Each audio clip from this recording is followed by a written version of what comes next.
नमस्कार. आज कथांजली घेऊन येत आहे एक नवीन कथा, जिचं नाव आहे कुकरची आत्मकथा. कथेच्या लेखिका आहेत कल्याणी देशपांडे आणि अभिवाचन करत आहे डॉक्टर सीमा अतुल पांडे.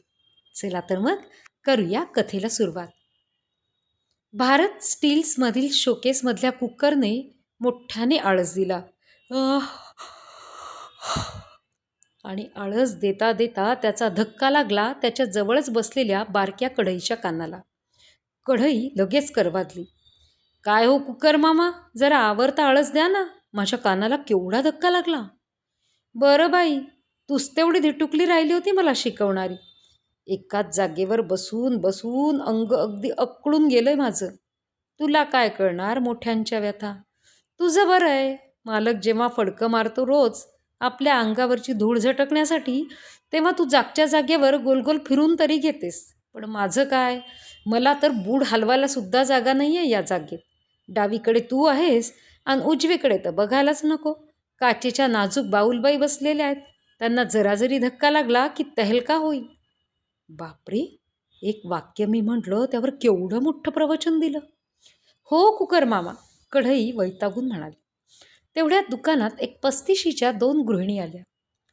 बोला मॅडम, काय हवंय तुम्हाला. दुकानदार. मला एक कुकर दाखवा 5 लिटरचा, त्यातील चष्माधारी गृहिणीने म्हटलं.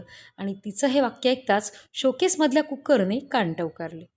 आणि मला कढई दाखवा, दुसरी गृहिणी. तिने असं म्हणताच इकडे शोकेसमधल्या धिटुकल्या कढईने उगीच फुशारल्यासारखं केलं.